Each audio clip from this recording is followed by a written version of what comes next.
In July this year, in a small West Sussex village, people woke up one morning to an unfamiliar sight. Their new neighbours, a group of Buddhist monks, on their arms round.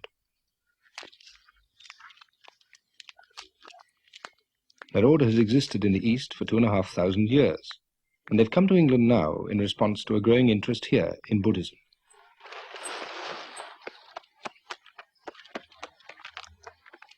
They aim to live the simple and disciplined life which the Buddha laid down for the earliest forest monks. There are many Buddhist groups in Britain, but this is the first attempt at such a traditional approach. They have to follow 227 rules which govern every aspect of their life. The rules provide them with a framework for developing spiritual insight and what the Buddhist scriptures call loving kindness towards all creation.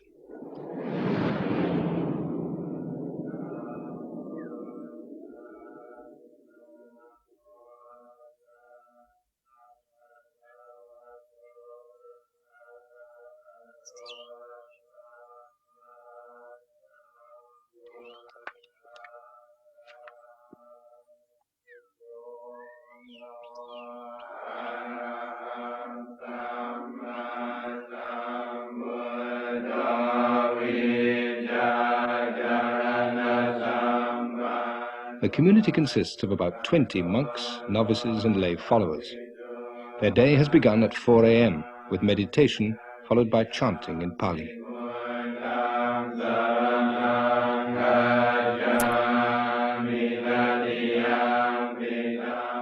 But very little of their day is taken up with ceremonies. They've just moved into a derelict Victorian house with a 100-acre forest nearby. Their first task was to clear up all the debris and make it habitable.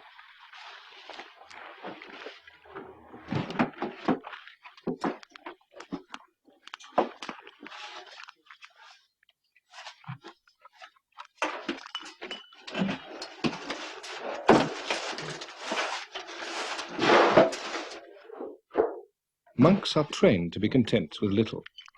They eat only one meal a day. They don't listen to music, watch television or read novels. They have to remain celibate and they are permitted few possessions.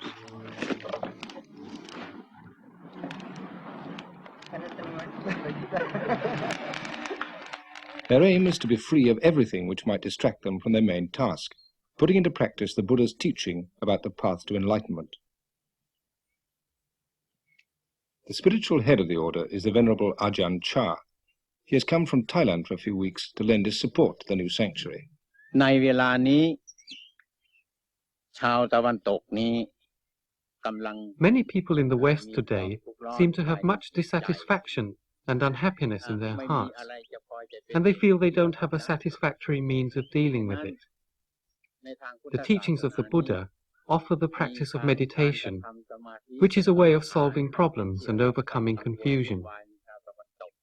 We've been invited over here because many people want to learn how to put the teaching into practice, with the aim of finding a path through their confusion towards peace and calm.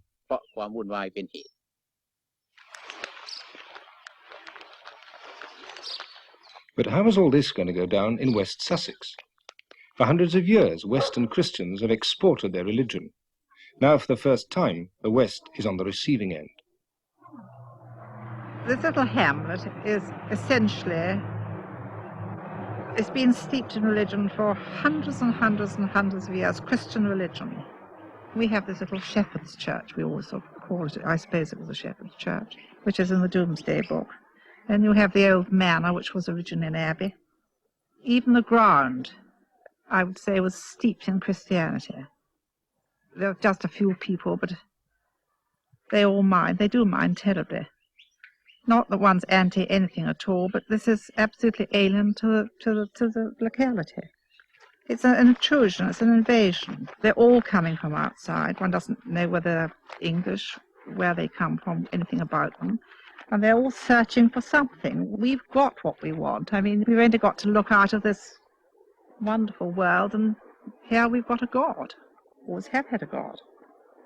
We're not at all anti the monks. I mean, in this godless world, anything that has some sort of spiritual content, which we think they have, is better than nothing. I mean, what is there against them, actually? Well, I think their discipline is very high, as far as I understand. I mean, the people I've met are absolutely delightful. I had a fit nearly when I see them come down in the wood. I looked up as I was working, you know, and I, good Lord, what's this coming? But I didn't know they were rain, so I got talking to them and found them very friendly. Well, I think it's all right for us. They keep themselves. They won't do us any harm. Right? I don't know what they're doing now. They're searching for food. Yes, I disapprove of that frightfully. I reckon these people can get their own. That's what I feel. I've been about too long, I think. The hardest point for the monks to get across was why they went on their traditional alms round. Were they just scroungers, or was this a vital part of Buddhist practice? To try to explain this and many other points, soon after they arrived, they held a meeting in the village hall. A film was shown on their parent monastery in Thailand, where most of them were trained. These monks in northeast Thailand are on Bindabat, the daily dawn walk to receive their food offered by the villagers.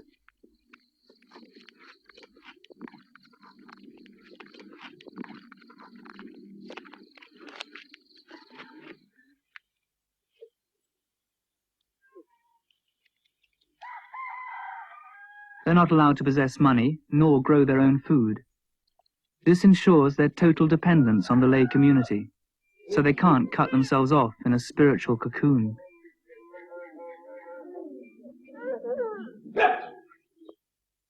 For the laity, Bindabat is a way of paying respect to the discipline of the monks, and also a way of making merit, which many believe brings good fortune in this life and in future rebirths.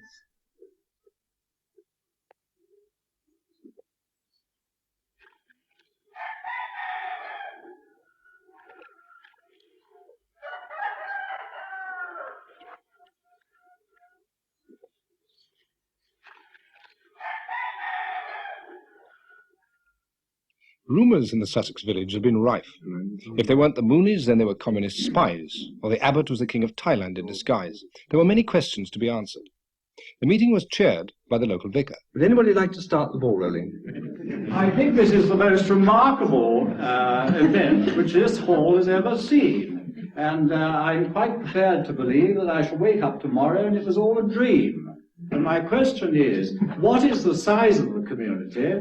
How many hangers-on are there? And is it going to grow, or is it going to remain much as it is? The number of cars that are arriving at the weekends. This is what we are worried about. Are we to expect more of them in the future? The only reason people are asking you questions is because you're different. You know, you come here dressed all in your funny gear. All I've got to say is good luck to you. If you can make a go of it and get something for nothing, great. I honestly mean it, you know. Good luck. Thank you, George.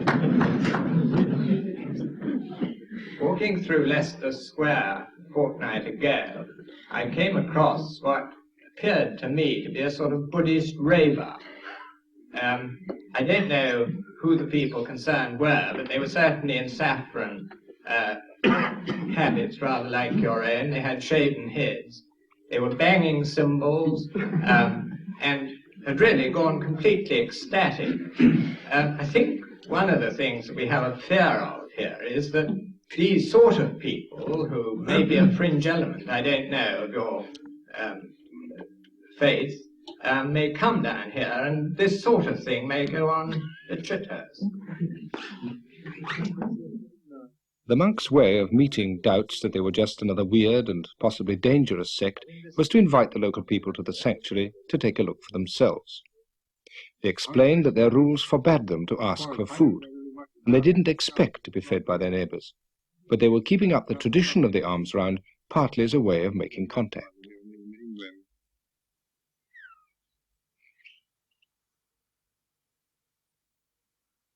Their one meal a day has to be eaten before noon. Part of their food will be grown by their lay helpers, and the rest will be donated by Buddhist supporters from further afield. Today it's been given by the Hampshire Buddhist Society. This temporary dining room was provided by their chairman, who owns a marquee company. You don't have to be a monk to be a devout Buddhist. You can lead an active business life, provided it's not an immoral one. We've come today to offer a meal to the monks, which is known as dana, and this is an act of giving which establishes a sort of a relationship between lay people and the monks. And it's not, as is often thought, a case of just giving something to gain merit, but ideally, or in the perfect way, giving dana is a case of giving a little bit of oneself, and so it's in keeping with all the basic Buddhist teachings of the dropping ones he gave. I've been asked why I'm Buddhist. It's not very easy to answer that because it's a slow process and I think a gradual confidence grows, but I suppose it comes down really to the fact that I see, well, it's called dukkha in Pali, which is the old Buddhist language. Probably I understand it as dis-ease, imperfection or suffering, and I see this in others, but more importantly in myself. And I'm of confidence that the Buddhist way of practice is a way of doing away with it gradually.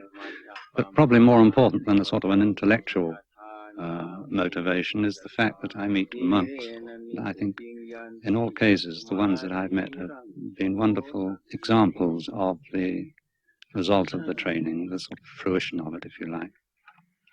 พวกชาวพุทธทั้งหลายได้มารวมการกระทำบุญในสถานที่นี้ Today all of you Buddhists have had a chance to come. One of the monks' main roles is to teach.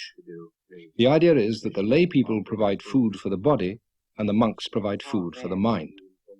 The sanctuary is a kind of spiritual powerhouse where people come to be recharged.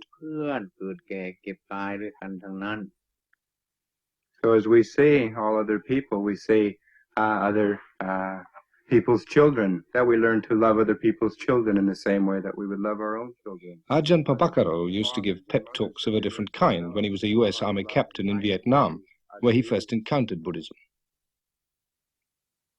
I began to practice as a layperson in the Army, and it became quite obvious that if I wanted to continue being a devout lay Buddhist, to practice strictly adhere to the training precepts that are taught and things, that just to wear a military uniform would be against those teachings. I thought if I wanted to do it 100%, that it would be best to become a monk. And here I am, 8 years later.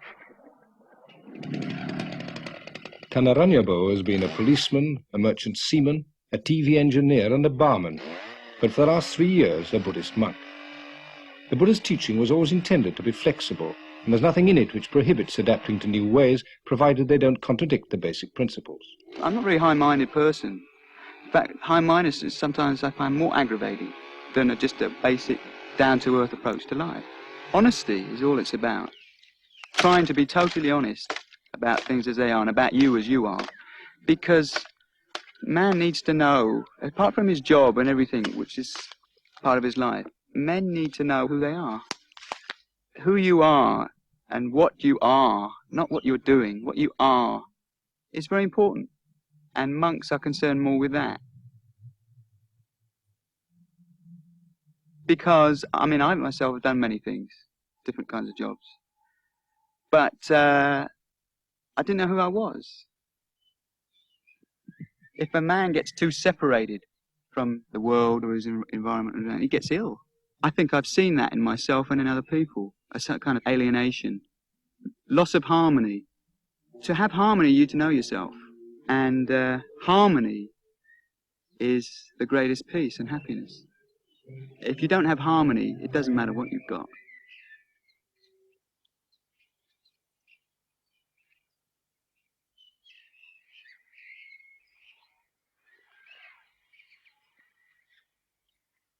Meditation is seen as the path towards harmony. The Buddha taught that the main reason we become unhappy in life is that we fail to recognize that nothing can last forever. So we cling to possessions, our youth, happy feelings, our loved ones, in the vain hope that things will never change. And when they do, we feel thwarted and miserable. The aim of Buddhist practice, meditation combined with moral living, is a very down-to-earth one, to find a way of overcoming unhappiness. The Buddha taught that this can only be achieved when we reach a sense of detachment, a perspective from where we're no longer upset by the ups and downs of life.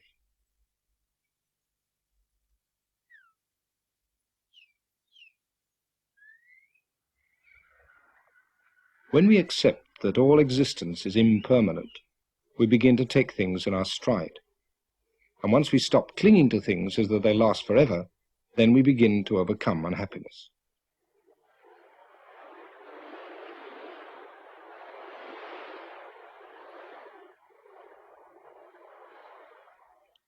So meditation is taught as a way of reaching serenity, and it's one which anybody can systematically follow.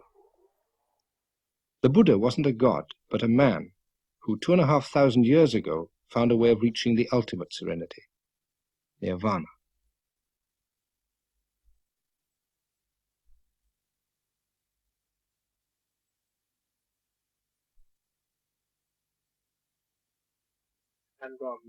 But meditation isn't regarded as something just for monks. Does your meditation include the mindfulness aspect which was taught by the Buddha? One of the first visitors to the center was Rear Admiral Shattuck. He developed his meditation technique when he was Admiral commanding the Malayan area. I think what is significant about meditation at the present moment is the way in which it's spreading. It is a form of scientific prayer which people can learn by stages, and not only learn but be convinced by stages that they are doing something which is benefiting themselves, not because they become richer or do their job better, but simply because they feel much more complete in themselves as a more complete person. The object of the exercise is simply to find the inner resources of your being and make more use of them in your daily life. When one has the greater sensitivity that the development of the mind gives you, you are better able to know how to help your fellow men and what they need and what you yourself can give them which will help them on their way. I think this is the object. It's a selfless object. It's not a selfish object, although selfish satisfactions may come from it incidentally. Meditation is often thought of as a self-centered pastime associated with hippies and dropouts rather than admirals. But many of the people here have come not to escape the world, but to find out how to be more effective in it. I'm an occupational therapist. I was working in a psychiatric unit with people who had different kinds of emotional disturbance, and I enjoyed the work, but I felt that there was probably a better way to help people, and that really I needed to learn a bit more about life and about myself so that I could begin to have some understanding of the sort of things that were happening to these people.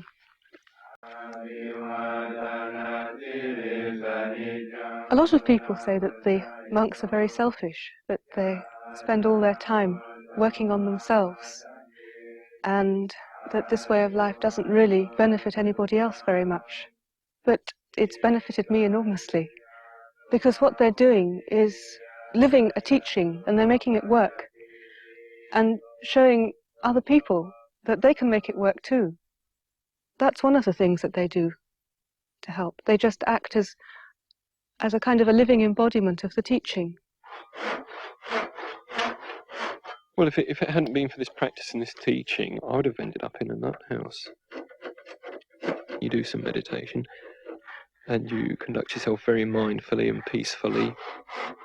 You get insights into the way your own mind's going round in its own particular short circuits. And you break through a lot of neurotic behaviour patterns, and you find yourself coping with the world again, simply because this training's shown you how to look into your own mind. Even the most menial work can be regarded as a form of meditation if it's carried out with awareness.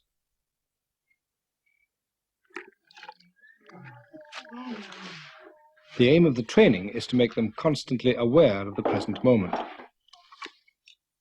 Since monks are forbidden to till the soil, this is done by a novice or layman. One of the community is a former property millionaire who now seeks a different kind of satisfaction. No, not digging. Just the weed. I show you. You see? Okay. In charge of the gardens is Walter Stangl.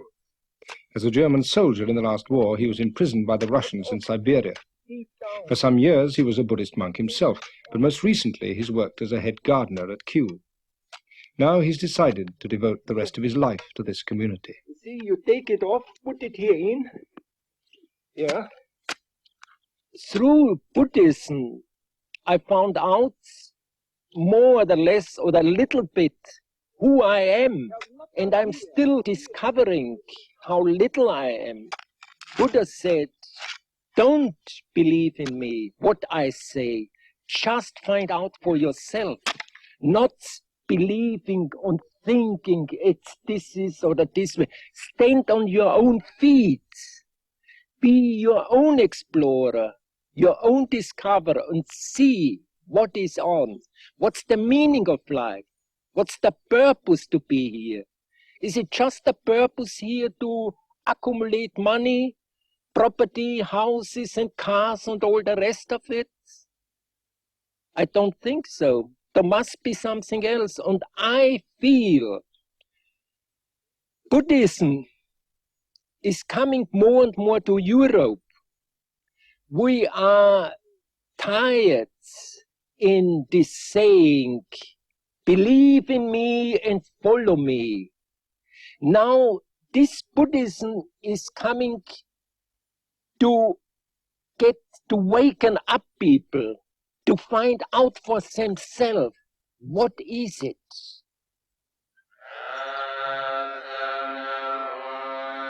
The Buddha taught that understanding is more important than believing, and that enlightenment doesn't come in the form of grace from a divine power, but as a result of man's own efforts to understand the teaching. Here the monks are performing a ceremony for a couple who've recently been married. The groom was once a monk himself. There's no dishonor in having disrobed, since Buddhists accept that all states are subject to change.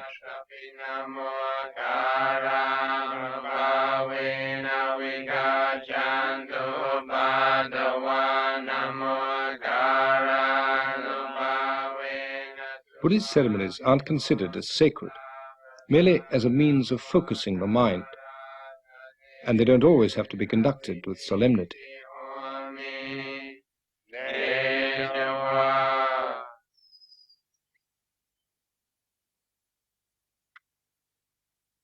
At the end of the ceremony, they tie a thread as a gesture of good luck. Even the cat benefits from the ritual sprinkling.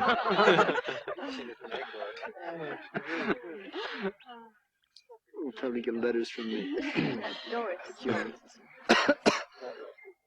It'd be a Buddhist cat.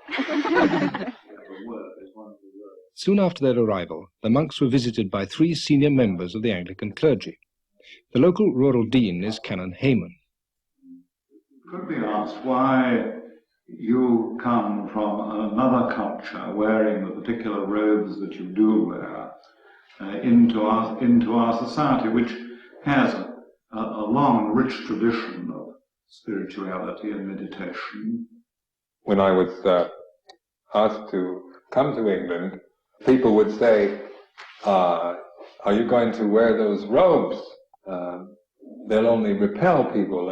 People will think you're some kind of hippie or freak, and that it will not help Buddhism at all. You should dress for the particular cultural setting you're going to. And then we reflected on this for a while, and we thought that yet this is only a matter of opinion. It has to be tried first, because symbolically these robes have a tremendous amount of value, and the color, the shaven head, and all these are symbolic of those who leave the home life to the homeless life. Like shaving the head is a way of saying I'm giving up the worldly life, because hair can be a great sign of vanity and attraction. But we're not here to criticize or to fault find with the society, but to show by our own example a way that is possible to live in this society without being caught in the foolishness of it. But not all local Christians were so willing to listen. Pastor Carter is a minister from the Evangelical Church. Jesus said, I am the way, the truth, and the life. No man cometh unto the Father but by me. I am the door. And what's happening? All these false religions are coming in from the East. False cults are coming in from America. We're dabbling in the occult, and this is not the answer. The answer is found in the Lord Jesus Christ. And so come back to your question. I'm sorry, and I'm grieved that England is now turning to all these false religions which are not really the answer. Buddha is dead, but Jesus Christ is alive. It is a great responsibility, but it is a joyful responsibility to go and tell all mankind about the love of the Lord Jesus Christ. Hello. My name is Pastor Carter from the Hazemere Evangelical Church. How do you do? Now, I come to you from all the Bible-believing Christians in this area, and I've come to tell you the great message that Jesus Christ loves you, and he died for you to save you from your sin, and he's living today. I was only speaking to him this morning. He's a living Lord. He's a living Lord. And I've come to... The monks willingly accepted the gift of a Bible, but they made no attempt to convert the pastor in their turn. Buddhism today doesn't try to make converts, but the monks were happy to explain their views to anyone who was interested. They were invited to the home of Brigadier and Mrs. Chatterton. I think it's very interesting that young people are turning to, if I may say so, Buddhism or that form of spiritual situation, because the Christian church hasn't got the hold that it had. I mean, it's only 11% of 52 million people. Yeah. It doesn't grip, does it? Doesn't seem to, no. No, that's the point. We see religions, any religion, as a convention or a tool or some kind of vehicle which we use in order to transcend the worldly suffering, the cycle of birth and death, in order to be one with the ultimate truth. And I think in Christianity, maybe the conventions they use, the words are different, the way they talk, but it all is pointing in the same direction, at that which is, say, beyond description, that which we call immortal, or beyond birth and death, that which is perfect and complete. Yes. We're not claiming that ours is the only true path, but it is one of the conventions that we, through our own personal practice and experience, have found very useful and beneficial. The main problem when one religion tries to understand another is the lack of a common vocabulary. This is what the local clergymen hoped to find. They showed the monks around a former Christian priory, which seemed a suitable setting for a metaphysical discussion. When you are meditating, are you having any regard to what we would call God? I'd be very shy of using the word God. I would say that it's becoming aware of the way things are, the way your mind is, the way that your mind works, but the way that all things are interconnected, interrelated. It's opening yourself up to that which is beyond your immediate knowledge and realizing there is something beyond that, that which arises and that which passes away, that which is mortal, that which is born and dies. But whatever that is, you can't understand it and you can't name it. What I'm worried about is that we don't seem to have a word which we can both use to describe what we're seeking. If I'm seeking ultimate truth, and if the abbot and Buddhist monks are seeking the ultimate truth, and if we accept that the ultimate truth cannot alter or be anything different, then there must be some way in which we can communicate with each other. The world will separate us, right? He's a Buddhist, I'm a Christian. But intrinsically, basically, in what I'm doing, I feel that there is as much between you and me as there is between any other worshipping and sincere and devout Christian. So that I can see it gets anywhere. Local clergymen like the Reverend Christopher Boxley feel they personally can find a meeting point. But for the Church of England as a whole, does the presence of Buddhism in any way pose a threat? It can't be bad if it's something that challenges you. And the presence of Buddhists in rural West Sussex which is traditionally the sort of heart of the Church of England, the challenge in itself must be something which says, well, what is this tradition? If our tradition is worth anything, the tradition of Christianity, the tradition that many of us have been prepared to die for and all sorts of things, really, what is it saying? The old argument of the Church of England being the Tory party at prayer. I mean, this is something which does put a lot of young people off. We need somehow to say that beyond the dreariness, beyond the formality, beyond everything that you associate with churches and boredom, there is a tradition of seeking the truth.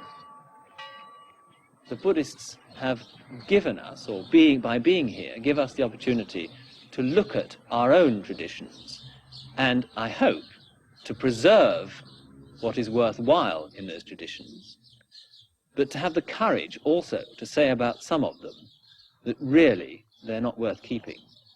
It's early days yet to see how Sussex will take to Buddhism. But it doesn't seem likely that familiar rituals will be abandoned in favour of Sunday afternoons in the lotus position. By comparison with the active pursuits of rural Sussex, Buddhist meditation might seem a rather passive and therefore unrewarding pastime. The monks don't condemn the active life, but their hope is to demonstrate to their neighbours that the most effective actions come from a still mind,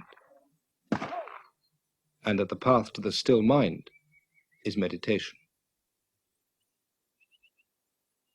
The Buddha said, when a man attains wisdom through the teaching, he becomes serene and at peace, like a lake, which is deep, clear, and still.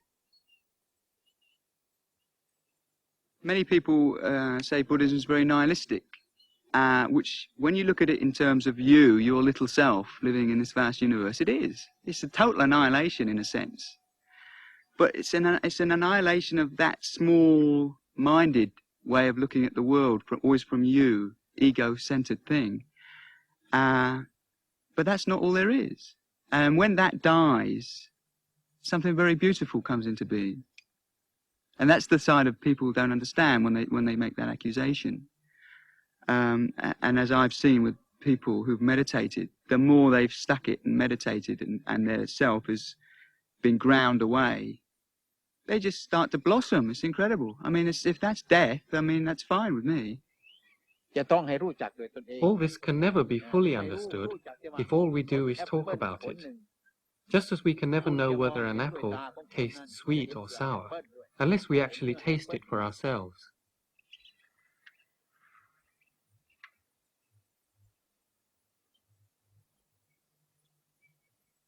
เหมือนเราธรรมะที่แท้จริงเหมือนรสของแอปเปิ้ล The ultimate truth is like the flavor of an apple, which you can't see with the eye or hear with the ear.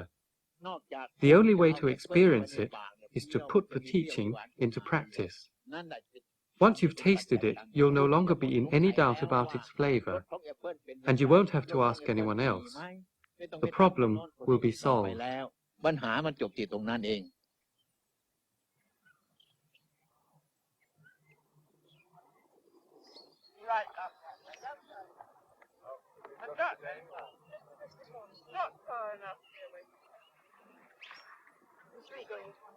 What?